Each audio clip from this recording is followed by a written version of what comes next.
Bonjour à tous, bienvenue dans Smart Tech. Aujourd'hui, on va partir dans des nouvelles réalités. On va s'intéresser aux jumeaux numériques. On verra à quoi ça sert, de quoi il s'agit exactement. Il y a plusieurs technologies. On fera le point sur ce sujet. Ce sera notre grand sujet dans Smart Tech. Et puis, on va s'intéresser aussi à un concours qui s'applique à mettre les jeunes filles à la tête de projets scientifiques. Mais d'abord, on va parler d'une cartographie avec des technologies inédites. C'est tout de suite l'interview dans Smart Tech. Ausculter les sous-sols, c'est la spécialité de mon invité. Bonjour. Bonjour. Vous vous appelez Christophe Norgeot, vous êtes ingénieur géophysicien et président de MDS, et puis le partenaire stratégique donc d'une entreprise qui vient s'exporter en France. Mais ce qui nous intéresse, c'est quelle technologie elle va apporter demain sur le sol français, et j'ai envie de dire sur le sous-sol, puisqu'il s'agit d'outils, une sorte de boîte à outils qui permettra donc de réaliser des cartographies souterraines non intrusives. Alors, expliquez-nous déjà aujourd'hui, pour réaliser des imageries de ce qui se passe en sous-sol, comment on s'y prend, quelles sont les limites et peut-être les freins qu'on doit dépasser. Tout à fait. Donc aujourd'hui, lorsqu'on réalise des chantiers de construction, on a besoin d'avoir les informations du sous-sol et notamment la position des réseaux enterrés. Donc aujourd'hui, on utilise plusieurs capteurs de façon indépendante, qui sont généralement des géoradars, des détecteurs électromagnétiques, avec des opérateurs qui doivent avoir de l'expérience. Et nous, l'innovation qu'on a mis en place avec Exodigo, c'est d'utiliser ces capteurs qui existent, mais de le fusionner en un seul outil que l'on va utiliser sur le terrain, qui permet d'avoir un ensemble d'imageries pour ausculter totalement le sous-sol avec plusieurs informations. C'est un petit peu comme le parallèle avec l'imagerie médicale. Alors juste expliquez-nous aujourd'hui comment on procède, quelles sont les limites et ce que cette technologie va permettre. Alors aujourd'hui, on va faire qu'on n'est pas capable de faire aujourd'hui. Tout à fait. Aujourd'hui, on va utiliser un capteur, puis un autre, et on va avoir des incertitudes parce qu'on ne va pas avoir l'information qui est complétée de partout. Mais des capteurs, donc comment, sonores? Non, plutôt électromagnétiques, ou qu'on appelle géoradar. D'accord. Et les limitations... Sans images sur ce qui est représenté en sous-sol ou... On va avoir des imageries, mais qui vont être limitées en termes d'interprétation pour les opérateurs.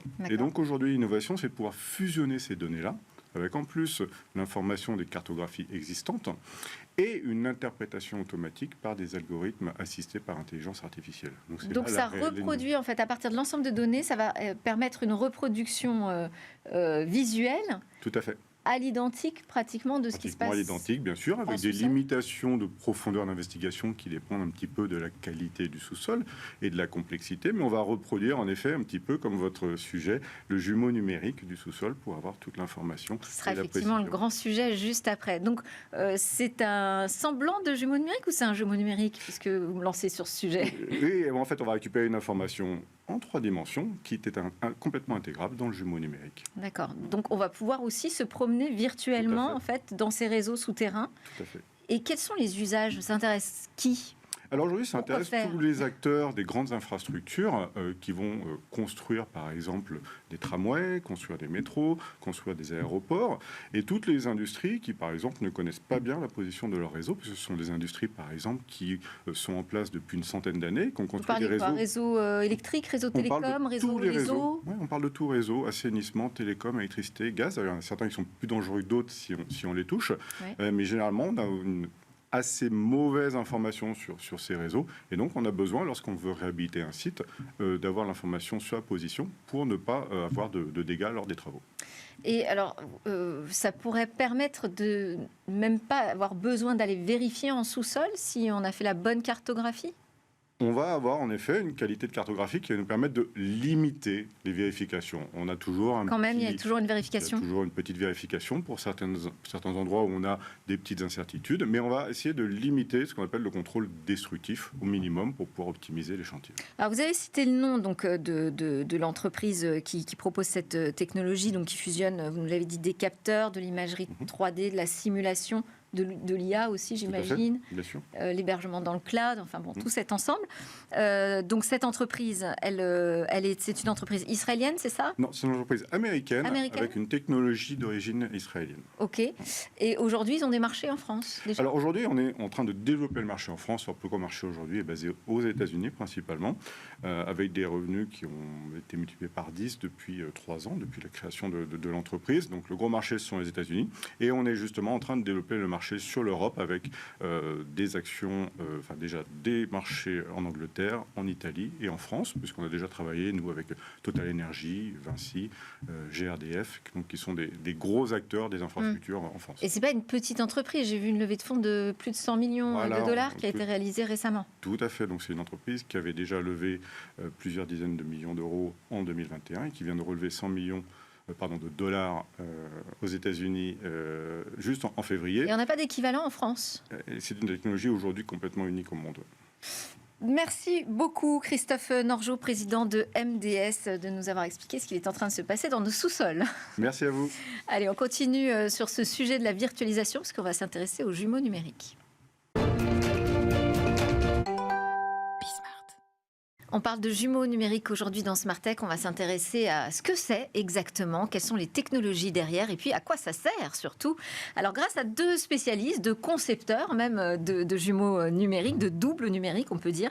Mehdi Tayoubi, bonjour. Bonjour. Vous êtes vice-président stratégie innovation chez Dassault Systèmes. Grâce à vous, j'ai vécu une expérience incroyable au sein d'un Notre-Dame reconstruit numériquement. Et puis vous êtes également le co-directeur de la mission Scan Pyramids. On verra des images quand même de cette expérience dans l'émission. Avec vous sur ce débat, Étienne Hermite, bonjour, bienvenue bonjour. dans Smart Tech. Vous êtes le cofondateur d'UniquBase et vous aussi, c'est votre domaine de prédilection. Vous proposez des jumeaux numériques en fait à tous les professionnels que ça pourrait intéresser. Alors, j'avais quand même une première question.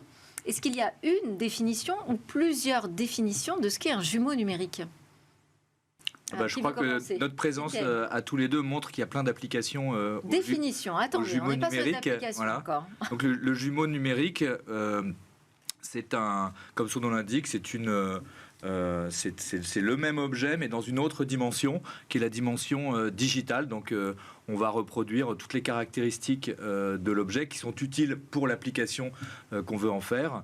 Que ce soit de la 3D, que ce soit de la vérification d'identité, etc., pour pouvoir rendre un service de façon digitale. Donc des applications différentes, vous nous dites, mais une définition, et vous pour Mehdi, c'est pareil, vous dites la une même empreinte chose tridimensionnelle du présent qui permet aussi de simuler un certain nombre de choses pour se projeter à différents moments du temps et mettre en œuvre différents types de scénarios. Ok, parce que l'échelle d'un objet ou d'une usine. Moi, j'avais l'impression qu'il y avait plusieurs définitions. C'est pour ça que je vous pose la question. Parce que j'ai vécu, je parlais de l'expérience au sein de Notre-Dame, j'ai vécu deux expériences qui n'ont rien à voir. D'un côté, une expérience presque cinématographique avec Éternel Notre-Dame, qui nous raconte l'histoire de Notre-Dame. On peut voyager dans une simulation numérique de Notre-Dame. Et de l'autre, vraiment, j'allais dire une visite guidée dans la structure de Notre-Dame à différentes périodes, où là, j'avais plus l'impression d'être dans un objet technique, scientifique. Ça m'a semblé être deux expériences différentes, mais même de technologies différentes. Alors, il y a des bases communes aux technologies. En l'occurrence, on utilise des technologies de 3D temps réel, qui permet en fait de naviguer au sein d'un espace virtuel. Autant Notre-Dame, on est plutôt dans une production de type restitution historique, comme un film documentaire dans lequel on va avoir... Lequel Notre-Dame Éternel Notre-Dame. Donc là, on se plonge dans un passé restitué pour raconter l'histoire de la construction de Notre-Dame, alors qu'en ce qui nous concerne, dans le jumeau virtuel de Notre-Dame de Paris à la Cité de l'Architecture et du Patrimoine, on invite le public à aller sur les pas des scientifiques qui utilisent au quotidien dans cette salle nos technologies pour mieux comprendre la cathédrale. Donc j'ai envie de dire qu'on est moins grand public, mais c'est entrer dans les coulisses de la science pour comprendre comment ces technologies peuvent être utilisées par les scientifiques. Alors, pendant qu'on regarde les images de notre expérience commune, on est accompagné de Fred, qui n'est pas avec nous sur ce plateau, mais donc on voit notre représentation virtuelle dans une pièce dans laquelle nous, on est en train de découvrir Notre-Dame à différentes périodes. On se téléporte en quelque sorte à différents moments de l'histoire de Notre-Dame. Est-ce que vous diriez aussi qu'il y a plusieurs niveaux technologiques qu'on peut offrir pour vivre des expériences en fonction des besoins des clients ? Oui, absolument. Nous, par exemple, on utilise la technologie du jumeau numérique pour faire des passeports digitaux, c'est-à-dire pour donner une identité digitale à des objets physiques qui ont de la valeur. Alors expliquez-nous. Donnez-nous un exemple concret. Donc une œuvre d'art, un tableau ou une sculpture ou ce que vous voulez, une bouteille de vin.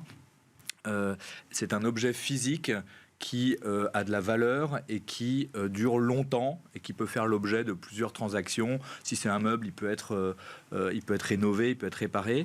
Nous allons créer le passeport digital de l'objet avec un enjeu de créer... Alors là, qu'est-ce qu'on voit à l'image? Donc là, par exemple, on voit quelqu'un qui vérifie que ce sofa, ce meuble, correspond bien à celui dont il a le passeport digital. Et donc, ça permet d'authentifier un objet. Et donc, c'est un enjeu de lutte contre la contrefaçon qui est très important. Donc ça, c'est le premier enjeu. Et le deuxième enjeu, c'est de pouvoir utiliser le passeport digital, donc comme votre propre passeport, c'est-à-dire c'est un peu votre double, le passeport. Ça vous permet de prouver votre identité, ça permet d'enregistrer des événements liés à votre vie. Donc en l'occurrence des voyages, quand vous passez la douane, vous avez un tampon. Là, c'est un petit peu la même chose. L'objet, il va changer de main, il va être revendu, il va être réparé, il va être assuré. Et bien en fait, le passeport digital va permettre d'enregistrer tous ces événements et les enregistrer de façon... Mais ça, j'ai pas besoin d'un jumeau numérique pour ça. Enfin, c'est un certificat sur la blockchain, en fait. Eh ben le passeport, oui, mais vous avez la dimension de la blockchain et vous avez et donc qui permet de créer un passeport qui est unique et qui va enregistrer, horodater des données. Mais ce dont vous avez besoin, c'est de faire le lien entre l'objet physique et l'objet digital. Oui. Si le lien n'est pas établi, vous pouvez avoir 1000 passeports digitaux pour le même objet, et à ce moment-là, ça n'a plus d'intérêt, ça n'a plus de valeur. Donc il faut pouvoir démontrer que le passeport digital que vous avez est bien le passeport de l'objet. Et donc si vous prenez un certificat d'authenticité classique, vous achetez un joli tableau dans une galerie, oui. On vous donne le certificat. Qu'est-ce qui vous prouve que l'un va avec l'autre? Rien du tout. Vous avez peut-être un vrai certificat pour un faux objet, un faux certificat pour un vrai objet, ou les deux sont faux, ou les deux sont vrais. Il y a 4 possibilités. Le passeport digital, il permet d'établir le lien unique et bijectif entre les deux. Il y a un objet physique qui est unique, même si c'est un meuble qui a été fait. Donc on a une représentation virtuelle de l'objet qu'on possède, plus un certificat numérique, c'est ça qui est lié. Ok, alors ça fait une application. Une autre application, parce qu'on n'a pas vu beaucoup d'images là de Notre-Dame. On a vu que le début, où on se balade dans les scènes, on n'a pas vu Notre-Dame. Donc on va les voir, j'imagine. Parce que c'est ça qui est intéressant dans l'expérience à ST de l'architecture, c'est que on voit Notre-Dame avant l'incendie. On la voit juste après également. Et là, vous nous dites en fait cet objet numérique, il est très utile aux scientifiques. Tout à fait, il est absolument utile aux scientifiques dans la mesure où ce sont des empreintes de la réalité.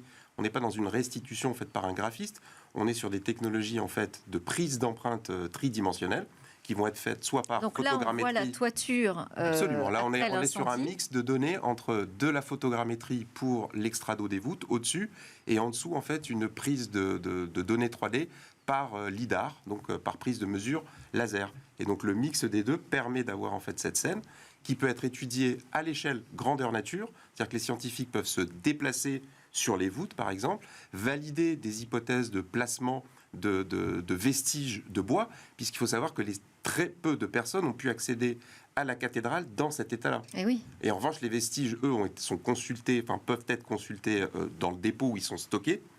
Quand on analyse le bois, souvent c'est une analyse destructive. Donc la seule empreinte du vestige qui peut rester, c'est sa copie numérique au moment où il a été scanné. Oui. Et donc ça a permis notamment au groupe de travail qui étudie le bois de venir ici dans notre téléport à la Cité de l'Architecture et pouvoir comparer des avant-après dans des empreintes tridimensionnelles temporelles de la cathédrale. Ouais, c'est un peu bizarre, on voit parler en deux.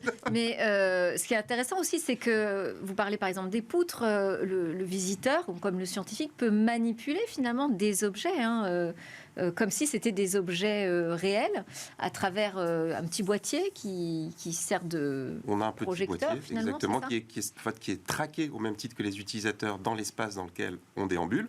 Et à ce ou ces boîtiers, on peut associer n'importe quel type d'objet virtuel qui a été scanné. Alors pour le grand public, on leur fait manipuler un vestige de poutre, mais les scientifiques ont manipulé des claveaux, des pierres, des choses qui pèsent dans la réalité très très lourd. Et quand on a besoin, par exemple, de comprendre la configuration de vestiges en pierre qui ont été trouvés pour pouvoir les réassembler, c'est beaucoup plus simple de le faire à l'échelle 1 à plusieurs dans le téléport et de manipuler des objets qui, pour certains, sont extrêmement lourds. Et est-ce que c'est du fait de cet incendie dramatique à Notre-Dame qu'on s'est aperçu de l'utilité des jumeaux numériques pour la sauvegarde du patrimoine, les grandes reconstructions, ou c'était déjà une application qu'on avait en tête ? Alors, assez systématiquement, quand un monument historique doit être restauré, des campagnes de scan sont menées. Et effectivement, pour Notre-Dame de Paris, la première question qui s'est posée après l'incendie, c'était de savoir s'il y avait des données 3D, des scans qui avaient été effectués avant l'incendie pour avoir un point de repère et pouvoir ensuite mesurer les écarts, opérer un certain nombre de simulations et accompagner le chantier de restauration. Coup de chance, la réponse était oui. Et la réponse était oui, puisqu'un historien de l'art avait scanné Notre-Dame dans les années 2012. Sur les applications, alors vous nous avez expliqué comment ce jumeau numérique peut aussi nous servir de représentation de nos biens, finalement. Et c'est quelque chose qui intéresse les huissiers de justice, si j'ai bien compris. Ils s'en sont emparés. Oui, alors ça intéresse les huissiers de justice, qui s'appellent maintenant les commissaires de justice, puisqu'ils sont fusionnés avec la profession de commissaire-priseur judiciaire. Et effectivement, ils ont des interactions avec ils sont amenés à faire des inventaires, à faire des ventes, et donc ils peuvent utiliser notre technologie dans le cadre de leurs inventaires pour manipuler des objets physiques qui deviennent des objets digitaux, et à partir du moment où ça devient des C'est-à-dire que les objets qui sont vendus aux enchères sont sont accompagnés, sont numérisés, sont accompagnés de passeports digitaux, et donc vous créez ce passeport qui a vocation à être perpétuel et qui va peu à peu accumuler des informations sur l'objet. Qu'est-ce que ça change pour des ventes aux enchères ? C'est-à-dire qu'on pourrait imaginer que on puisse acheter sans plus jamais voir le produit réel. Alors oui, les enchères seraient entièrement virtuelles. Alors elles sont déjà pas mal virtuelles parce qu'en réalité une part grandissante des ventes, y compris des ventes aux enchères, se fait à distance et les acheteurs ne se déplacent plus vraiment, ou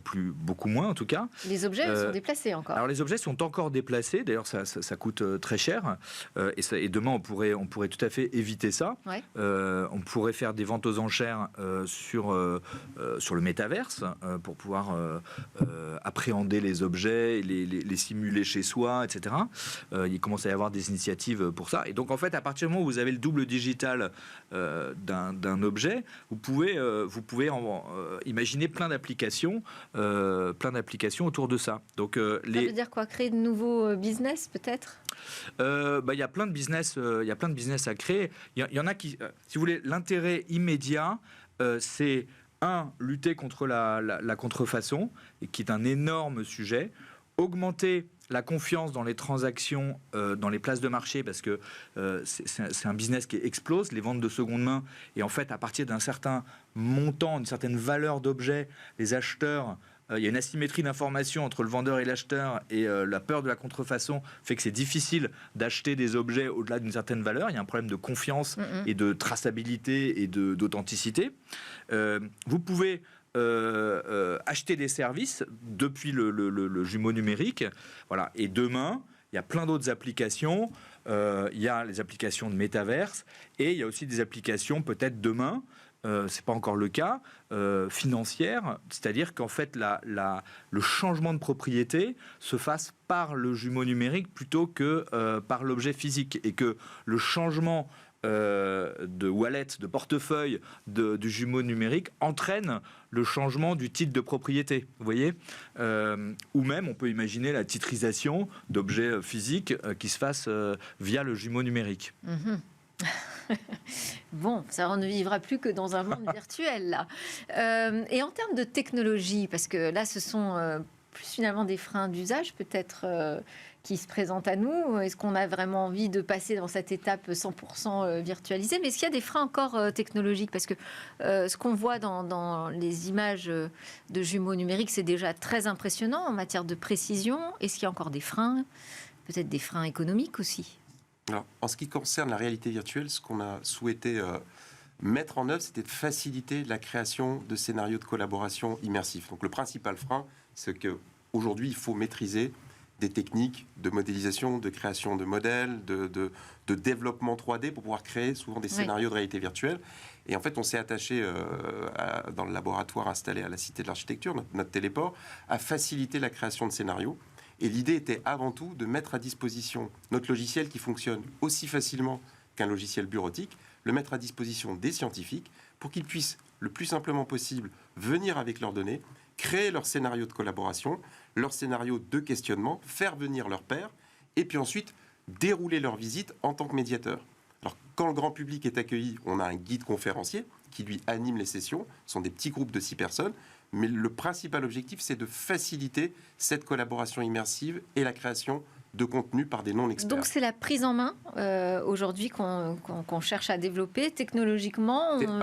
Comment vous voyez les choses évoluer ? C'est la création de contenu, faciliter la création de contenu et la création de scénarios immersifs. Et technologiquement, comment vous voyez les choses évoluer ? Parce que ce sont quand même des technologies lourdes, qui coûtent cher, qui demandent de la puissance de calcul, du temps.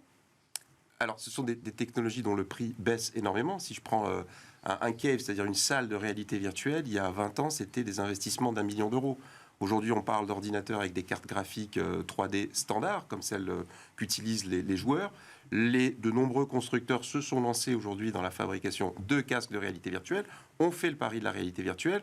L'avantage, c'est que nous, on est dans le logiciel, donc on est agnostique en termes de hardware, et on voit d'un bon œil, en fait, la baisse des coûts du point de vue du hardware, et la question est de savoir comment motoriser en fait ces nouveaux matériaux qui arrivent avec des logiciels de plus en plus simples à utiliser. Parce que j'ai pas dit, il y a aussi le sac à dos qu'on porte encore. Bientôt on n'aura plus de sac à dos, voilà. Par exemple. Typiquement, il y a des choses qui évoluent quand même technologiquement. Ça va très très vite, d'où l'intérêt de travailler en permanence sur des cas d'usage et de faire en fait de régler les problématiques de la roadmap du produit par les cas d'usage et s'adapter au fur et à mesure au nouveau hardware qui sort. Donc on doit encore convaincre quand même sur ces jumeaux numériques, sur expliquer quels sont les usages finalement qu'on peut en faire, comment professionnellement on peut s'en emparer. Oui, absolument. J'ajouterais sur la partie technologique qu'avec les téléphones aujourd'hui, donc maintenant les téléphones commencent à embarquer des lidars, vous avez la possibilité, donc des scanners, oui. Vous avez, nous par exemple, on a développé un algorithme qui utilise de l'intelligence artificielle pour pouvoir déterminer à partir de 2 photos de référence qui sont faites avec un smartphone. On va prendre 2 photos de vérification d'un objet pour voir si c'est le même ou pas. Et avec cet algorithme, en quelques secondes, il va chercher en fait des points de singularité. Donc par exemple, dans un objet en cuir ou dans un document ou dans une peinture, vous allez avoir des singularités qui font que même si c'est par exemple 2 photos qui sont supposées être exactement les mêmes, en fait c'est pas exactement les mêmes. Et en quelques secondes vous avez la réponse.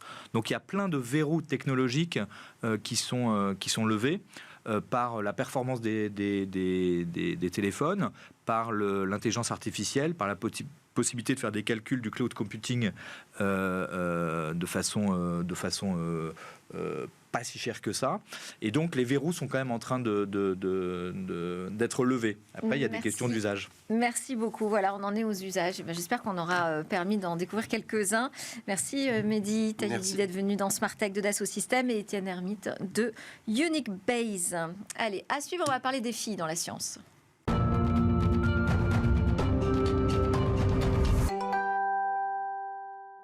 On termine cette édition avec Claudine Schmuck. Bonjour. Bonjour. Vous êtes fondatrice directrice de Global Contact. C'est un cabinet d'études et de conseils qui est spécialisé dans l'innovation et la mixité et qui publie depuis 2009 le Gender Scan. C'est une étude sur la mixité dans la tech en particulier. Et vous organisez depuis 8 ans Science Factor. C'est de ça dont on va parler. 13 ans. Oh là là. Et bien on va en parler parce que c'est quand même l'actualité. L'idée est de mobiliser de manière égale les garçons et les filles sur des projets scientifiques et une innovation citoyenne. Alors, je voulais déjà qu'on fasse un point sur les filles dans les filières scientifiques. Oui. On en est où ? Eh bien, on en est au stade où on a présenté les chiffres la fin du mois de février à la ministre de l'égalité femmes-hommes et on a démontré que globalement, on a une chute en France de 6%, des étudiantes dans les disciplines ingénierie, etc., techniques, alors que pour ces mêmes disciplines, au niveau européen, ça augmente d'environ 15%. Depuis Donc, combien de temps, cette chute? 10 ans. Depuis Sur 10 ans. Sur 10 ans. Et c'est Sur une 10 chute ans. continuelle. Disons que... Et là, oui, il y a pas, si ce que vous voulez dire, c'est il n'y a pas eu de rebond, non, il n'y a pas véritablement eu de rebond. En revanche, dans cette Non, donnée... on parle souvent d'un effet réforme Blanquer. C'est pour ça que je voulais savoir s'il y avait eu une accélération sur les dernières années. Alors, en fait, là, les données qu'on a, ce sont des données Eurostat, hein, parce que si on veut pouvoir faire une comparaison au niveau européen, on est bien obligé de prendre appui sur des données Eurostat. C'est donc pas tout à fait les mêmes nomenclatures qu'en France. Et donc là, en fait, ce dont je parle quand je parle de STEM, ça va être les filières ingénierie. Ça ne veut pas dire les écoles d'ingénieurs. Hein. Ça veut dire les jeunes femmes qui sont dans des disciplines ingénierie, construction, BTP, ingénierie générale, mais ça peut être aussi bien en université que dans les écoles d'ingénieurs. Et puis, ça comprend aussi la filière du numérique. Donc ça, c'est la nomenclature qu'on a au niveau européen. Donc sur cet ensemble de diplômes-là, en France, globalement, ça baisse, mais en Europe, ça monte. Alors, cela dit, en France, on a la chance au niveau européen d'avoir la distinction entre ingénierie et numérique. Alors, en ingénierie, ça baisse fort, alors qu'au numérique, on a eu un petit rebond positif parce qu'il y a quand même eu des actions qui ont été déclenchées par le gouvernement qui finalement se sont avérées assez positives. Mais ce n'est pas forcément parce qu'on a plus de jeunes filles qui s'orientent vers le numérique après le bac, c'est parce qu'on a en fait beaucoup de jeunes femmes qui font des diplômes en reconversion et que de ce fait, ça a pallié les manques que l'on pouvait avoir sur le marché, avec des besoins bien ciblés et bien compris, puisqu'on a une entité qui s'appelle la Grande École du Numérique, qui recense plein de formations, et ça fonctionne. Donc il y a quand même toujours cette nécessité d'éveiller les jeunes filles à ces filières du numérique. Science Factor, c'est son objectif, c'est de les sensibiliser sur le fait qu'on peut créer des choses innovantes, citoyennes, et en plus, vous imposez une sorte de contrainte, on va dire, mais positive. Vous dites, de toute façon, ces projets sont des projets mixtes, mais il faut absolument que ce soit une fille à la tête du projet. Exactement. Eh bien, écoutez, en fait, vous avez la réponse à la question dans ce que je vous disais juste avant. C'est-à-dire qu'en fait, ça fait plus de 15 ans qu'on produit l'enquête GenderScan et qu'on a cette situation un petit peu catastrophique de le fait que les filles sont minoritaires. Donc, j'ai eu l'idée d'essayer de trouver un dispositif qui pouvait faire ce que d'autres dispositifs ne faisaient pas pour essayer de réconcilier les filles avec ces matières et les réconcilier d'une façon un petit peu innovante, c'est-à-dire qu'on va chercher celles qui n'en ont pas envie et qui ne sont pas forcément du tout intéressées.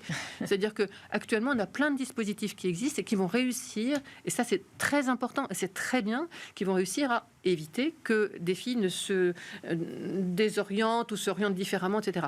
Là, nous, dans mon sujet, c'était plutôt de dire comment est-ce qu'on va essayer de les rattraper, d'attirer vers nous des jeunes femmes, des jeunes filles qui ont beaucoup de potentiel, mais qui ne s'intéressent pas du tout à ça.